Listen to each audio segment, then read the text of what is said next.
जय श्री राधे कृष्ण। दोस्तों, हम सभी जिन चीज़ों को अपनी आंखों से देखते हैं, हम सिर्फ उसी पर विश्वास करते हैं। भूत प्रेत आत्माओं जैसी चीज़ों को आज का विज्ञान तो नहीं मानता, लेकिन हमारे हिंदू धर्म ग्रंथों के अनुसार भूत प्रेत होते हैं। भूत प्रेतों के बारे में स्वयं गरुड़ पुराण के प्रेत कल्प में विस्तार से बताया गया है। इस अध्याय में राजा बभ्रुवाहन और एक प्रेत की कथा का वर्णन है। दोस्तों, गरुड़ पुराण की इस कथा के माध्यम से इस वीडियो में आप आगे जानेंगे कि आखिर व्यक्ति मरने के बाद प्रेत बनता क्यों है, भूत प्रेत क्या खाते हैं, कहाँ रहते हैं और भूत प्रेतों को इस योनि से मुक्ति कैसे मिलती है। जिस तरह से हमारी ये दुनिया है, ठीक उसी तरह से भूत प्रेतों की भी अपनी दुनिया होती है। उस दुनिया में केवल भूत ही रहते हैं। हालांकि हर व्यक्ति इस बात को नहीं मानता, लेकिन जो लोग भूतों को देख लेते हैं या महसूस कर लेते हैं, उन्हें इनके होने पर यकीन हो जाता है। गरुड़ पुराण के अनुसार भूत प्रेत वही लोग बनते हैं जिनकी आखिरी इच्छा अधूरी रह जाती है, या जिन लोगों का अंतिम संस्कार विधि स्वतः नहीं किया जाता। ऐसे मनुष्यों की आत्मा को शांति नहीं मिलती और ऐसे ही मनुष्य मरने के बाद प्रेत योनि में अनंत काल तक भटकते रहते हैं। शास्त्रों में लिखा है कि जो व्यक्ति भूखा प्यासा राग द्वेष क्रोध लोभ वासना आदि अतिरिक्त इच्छाओं से लेकर मृत्यु को प्राप्त होता है, वह अवश्य ही भूत बनकर भटकता है। इसके अलावा जो व्यक्ति दुर्घटना हत्या आत्महत्या आदि से मरा है, वह भी भूत बनकर भटकता है। ऐसे व्यक्तियों की आत्माओं को तृप्त करने के लिए श्रद्धा और तर्पण किया जाता है। जो लोग अपने स्वजनों और पितरों का श्राद्ध और तर्पण नहीं करते हैं, वह उन्हीं आत्माओं द्वारा परेशान किए जाते हैं। दोस्तों, भूतों को खाने की इच्छा अधिक होती है और उन्हें प्यास भी अधिक लगती है, लेकिन तृप्ति कभी भी नहीं मिल पाती। भूत प्रेत क्या खाते हैं, इसे जानने से पहले आइए जानते हैं कि वे कहाँ रहते हैं और क्या करते हैं। भूत प्रेत बहुत दुखी और चिड़चिड़ी प्रेत तो हर समय इस बात की खोज करते रहते हैं कि उन्हें मुक्ति देने वाला कोई मिल जाए, या कभी अपवित्र घर में तो कभी जंगल में भटकते रहते हैं। ज्यादा शोर उजाला और मंत्र उच्चारण से ये दूर भागते हैं, इसलिए इन्हें कृष्ण पक्ष ज्यादा पसंद है और 13, 14 तथा अमावस्या को ये अधिक सक्रिय रहते हैं। भूत प्रेत उन स्थानों पर आते रहते हैं जिन स्थानों से मृतक का अपने जीवन काल में संबंध रहा होता है, इसलिए बहुत दिनों से खाली पड़े घर में या बंगले में तो भूतों का वास हो जाता है। भूत प्रेत आखिर खाते क्या हैं? यह सवाल काफी रोचक है। इसका एक सीधा जवाब नहीं है, क्योंकि भूत प्रेत का अस्तित्व ही विवादास्पद है, और अगर हम माने कि भूत प्रेत सच में होते हैं, तो उनके खाने से संबंधित कुछ मान्यताएं हैं जो समय स्थान और संस्कृति के अनुसार अलग अलग है। कुछ लोग मानते हैं कि भूत प्रेत मिठाई पसंद करते हैं, क्योंकि मिठाई में प्राण होता है जो उनके लिए प्रलोभन होता है। कुछ मानते हैं कि भूत प्रेत मांस मंदिरा रक्त कीड़े पसीना रोना हंसना सपना प्रेम सुंदरता पसंद करते हैं, इसलिए उनके पास उनमें से कुछ भी नहीं होता। जबकि कुछ मानते हैं कि भूत प्रेत कुछ भी नहीं खाते, क्योंकि उनके पास शरीर नहीं होता और वे केवल मानसिक संतुष्टि के लिए खाने की चाहत रखते हैं, लेकिन ये मानसिक संतुष्टि उन्हें कभी नहीं मिलती। लेकिन अगर गरुड़ पुराण की बात करें तो इसका सटीक उत्तर अध्याय 7 के प्रेत कल्प से मिलता है। जिसमें एक प्रेत ने एक राजा को भूत प्रेत क्या क्या खाते पीते हैं इसका वर्णन किया है। तो दोस्तों अब आइए गरुड़ पुराण में लिखित त्रेता युग की उस कथा को जानते हैं, जिसमें एक प्रेत ने एक राजा को प्रेत योनि से जुड़े आश्चर्यजनक तथ्य बताए, जिसे जानने के बाद आपको भी अपने प्रश्नों के सारे उत्तर मिल जाएंगे। एक बार पक्षीराज गरुड़ ने भगवान विष्णु से पूछा कि हे प्रभु, किन कर्मों के कारण मनुष्य मृत्यु के बाद प्रेत योनि को प्राप्त होता है? प्रेत योनि में उसे क्या क्या कष्ट मिलते हैं और प्रेत योनि में वह क्या खाता पीता है? कृपया कर विस्तार से बताइए। इसके उत्तर में भगवान विष्णु ने गरुड़ से कहा, हे पक्षीराज, तुम्हारे प्रश्न का उत्तर मैं तुम्हें त्रेता युग के महाबलशाली और धर्मपरायण राजा बभ्रुवाहन के विषय में बताता हूँ। राजा बभ्रुवाहन धर्म कर्म में विश्वास रखता था, प्रजापालक राजा था। एक बार वह शिकार पर गया और शिकार करते करते घनघोर वन में वह भटक गया। वह भटकने के बाद जंगल के बीच में उसे एक किताब दिखाई दिया। राजा थकान और भूख प्यास से बहुत व्याकुल था। उसने जलाशय में पानी पीकर स्नान किया और एक पेड़ के नीचे आराम करने लगा। तभी एक भयानक प्रेत उसके सामने आया और बड़ी विनम्रता से बोला, हे धार्मिक व्यक्ति, आप कौन हैं? आपके संपर्क में आने से मेरा प्रेत भाव छूट गया है। अब राजा ने उस प्रेत से पूछा, तुम कौन हो और किन कर्मों के कारण तुम्हें ये प्रेत कव्य प्राप्त हुआ है और यहाँ इतने डरावने घनघोर वन में क्यों हो, तथा इस विधि से तुम्हें इस योनि से मुक्ति प्राप्त होगी? तब प्रेत बोला, हे राजन, जिन मृतकों का अंतिम संस्कार श्राद्ध तर्पण जैसे कर्म कांड नहीं होते हैं तथा जो लोग अकाल मृत्यु और पाप कर्मों से मर जाते हैं, वह सब प्रेत रूप में यह निवास करते हैं और अतृप्त अवस्था में हमेशा भटकते रहते हैं। हे राजन, हम प्रेत किसी भी भौतिक वस्तु को ग्रहण कर तृप्त नहीं हो पाते। इस वन में सुंदर फल विद्यमान हैं, फिर भी मैं भूखा प्यासे से पीड़ित हूँ, क्योंकि मुझे जल और फल किसी की भी प्राप्ति नहीं हो पाती है। हे राजन, अब मैं आपको अपने पूर्व जन्म के बारे में बताता हूँ। मृत्यु से पूर्व मैं विदिशा नामक नगर में रहता था। वैश्य जाति में उत्पन्न हुआ था। उस जन्म में मेरा नाम सुदेश था। मैं खूब सेवा दान करता था। देवताओं और पितरों को नियम से पूजन तर्पण आदि किया करता था, जिससे वे संतुष्ट रहते थे। किंतु मेरी कोई संतान न होने से मेरे सभी पुण्य कार्य निष्फल हो गए। मेरा कोई मित्र बंधु बांधव कोई नहीं है, इसलिए किसी ने मेरा अंतिम संस्कार नहीं किया। इस कारण मुझे प्रेत योनि की प्राप्ति हो गई और मैं अनंत काल से इसी योनि में भटक रहा हूँ। मुझे भूख और प्यास तो लगती है, लेकिन मैं तृप्त नहीं हो पाता। हमेशा भूख शांत करने के लिए इधर उधर भटकता रहता हूँ। अब मैं आपको एक मणि दे रहा हूँ। उससे प्राप्त धन से उत्तम ब्राह्मण को आमंत्रित करके विधि विधान से मेरे निमित्त और धर्म दैहिक क्रिया का अनुष्ठान करके मुझे प्रेत योनि से मुक्ति दिलाए। इतने में राजा को ढूंढते हुए सेना भी आ गई। राजा ने वापस आकर प्रेत के बताए अनुसार प्रेत के नाम से अंतिम संस्कार व अन्य क्रिया संपन्न के सारे संस्कार पूरे होते ही वह प्रेत तत्काल स्वर्ण के समान देह वाला हो गया। उसने राजा के सामने उपस्थित होकर उसे प्रणाम किया। उसने राजा बभ्रुवाहन की दयाशीलता की प्रशंसा करते हुए उनके प्रति कृतज्ञता व्यक्त की और उसके बाद वे अपने पुण्य कर्मों के फल स्वरूप तत्काल स्वर्ग चला गया।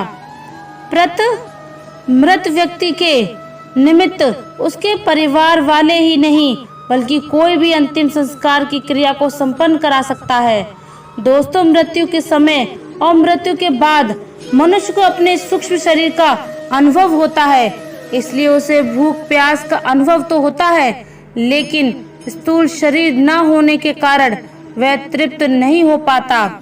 वैसे तो हमारे बहुत से शरीर होते हैं, परंतु मुख्य रूप से 3 प्रकार के ही शरीर होते हैं, जिसमें सबसे पहला स्थूल शरीर यानी कि फिजिकल बॉडी, दूसरा सूक्ष्म शरीर यानी कि एस्ट्रल बॉडी, तीसरा कारण शरीर यानी कि कैजुअल बॉडी कहलाता है। हमारा स्थूल शरीर यानी कि जो शरीर वर्तमान में हमें नजर आता है या जो हम आईने में अपने शरीर को देखते हैं, वह शरीर 5 तत्वों से बना हुआ होता है। लेकिन जो हमारा सूक्ष्म शरीर है वह हमारे प्राणों से बना है, यानी एनर्जी से बना हुआ है। और तीसरा जो कारण शरीर है वह सूक्ष्म तरंगों से बना हुआ है। हमारी फिजिकल बॉडी यानी स्थूल शरीर दृश्यमान है, जो कि हमें दिखाई पड़ता है, लेकिन सूक्ष्म शरीर और कारण शरीर अदृश्य हैं। ये हमें दिखाई नहीं पड़ते, लेकिन हम इनको अनुभव जरूर कर सकते हैं। अब हम बात करते हैं उन खास अनुभवों की जिसमें हम अपने सूक्ष्म शरीर का अनुभव कर सकते हैं, या यूं कहें कि ऐसा कौन सी सिचुएशन होती है जब हम बिना प्रयास के ही आप अपने सूक्ष्म शरीर का भी अनुभव कर सकते हैं। क्योंकि स्थूल शरीर को तो आप हर वक्त देखते रहते हैं, अपने भी और दूसरों के भी, लेकिन आप सूक्ष्म शरीर को तो नहीं देख सकते, उसे तो सिर्फ अनुभव ही कर सकते हैं। पहली बात तो ये है कि जब भी आप बहुत गहरी नींद में होंगे, उस वक्त अनजाने में ही आप कई बार अपने सूक्ष्म शरीर को अनुभव कर पाते हैं। और कई बार जब आपको स्लीप पैरालिसिस होता है या आपको लगता है कि जैसा कोई चीज आपके ऊपर दबाव डाल रही है, तो वह चीज भी आपके सूक्ष्म शरीर की ही है, एक घटना होती है।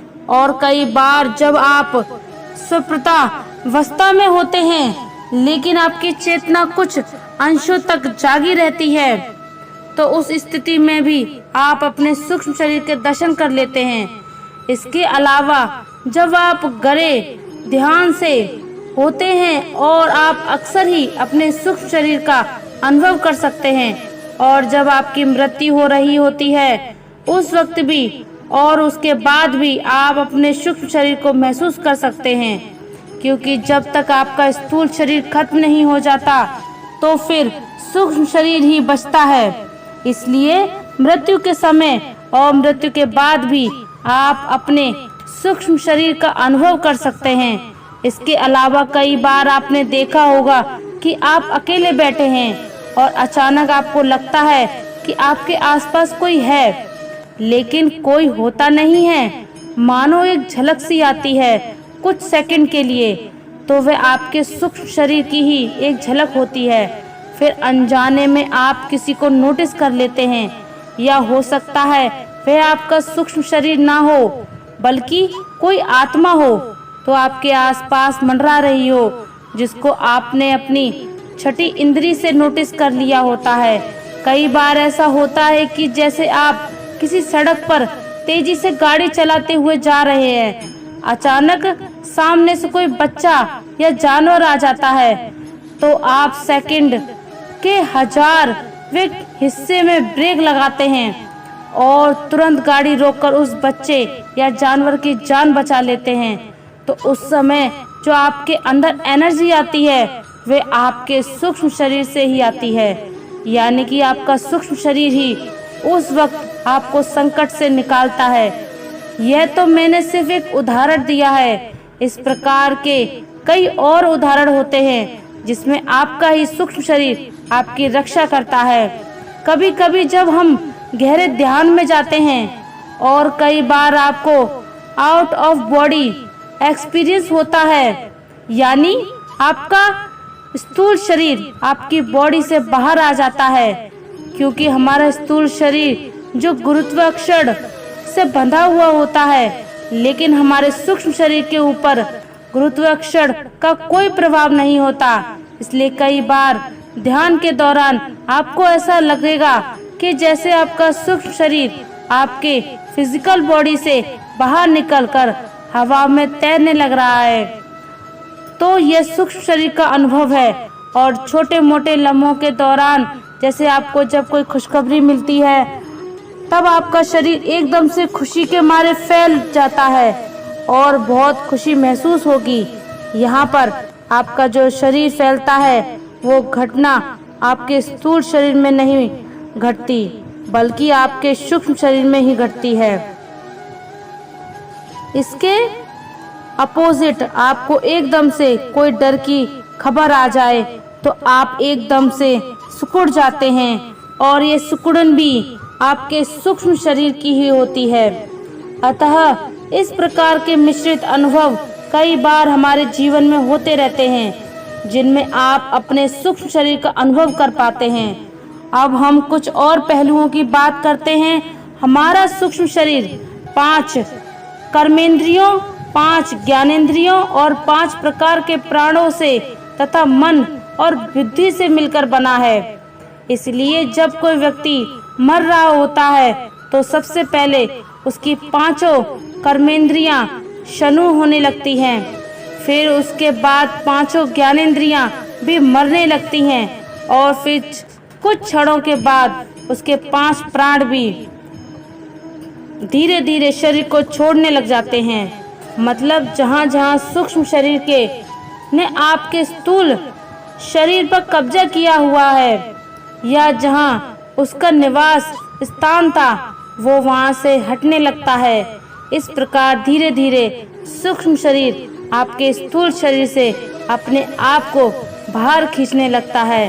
अर्थात जब व्यक्ति की मृत्यु होती है जो हमारा भौतिक शरीर राख बन जाता है लेकिन हमारा सूक्ष्म शरीर आत्मा के रूप में नए जन्म की तलाश में आगे की ओर निकल पड़ता है।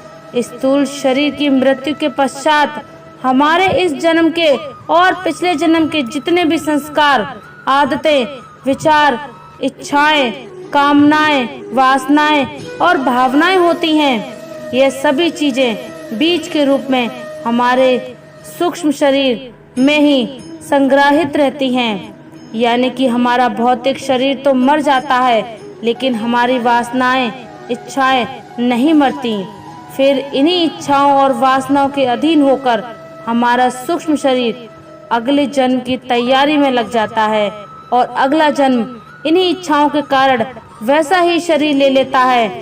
आपने कभी कभी ऐसा महसूस किया होगा कि जब आप छोटे से बड़े हो रहे होते हैं तो आपके अंदर कुछ ऐसे विचार उठने शुरू हो जाते हैं या ऐसी भावनाएं उठनी शुरू हो जाती हैं जिनका आपके इस वर्तमान समय में कोई जुड़ाव नजर नहीं आता कि ये चीजें आपके अंदर कहाँ से आईं। यह सारी चीजें आपके पिछले जन्म से आपके अंदर आई हुई होती हैं और अब वह दोबारा जिंदा हो रही हैं आपके अंदर। उदाहरण के लिए अगर आप अपने पिछले जन्म में साधु संत थे या कोई पुजारी थे तो इस जन्म में आप मंदिर की ओर आकर्षित होंगे या किसी आश्रम की ओर आकर्षित होंगे। ऐसा इसलिए होता है क्योंकि उनका संबंध आपके पिछले जन्म की भावनाओं से जुड़ा हुआ है और वही भावनाएं आपके अंदर दोबारा से जिंदा होती हैं। इसलिए तो कहते हैं इंसान कभी नहीं मरता, मरता है तो सिर्फ शरीर। उसकी आत्मा हमेशा जिंदा रहती है, बस उसका शरीर बदल जाता है।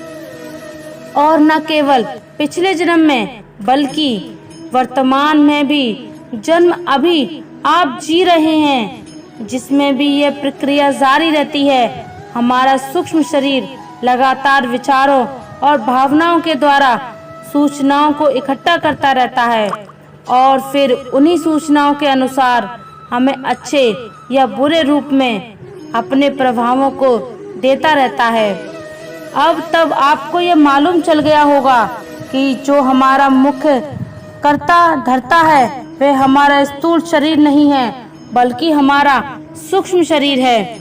हमारा सूक्ष्म शरीर ही हमें कमांड देता है और स्थूल शरीर उसको फॉलो करता है।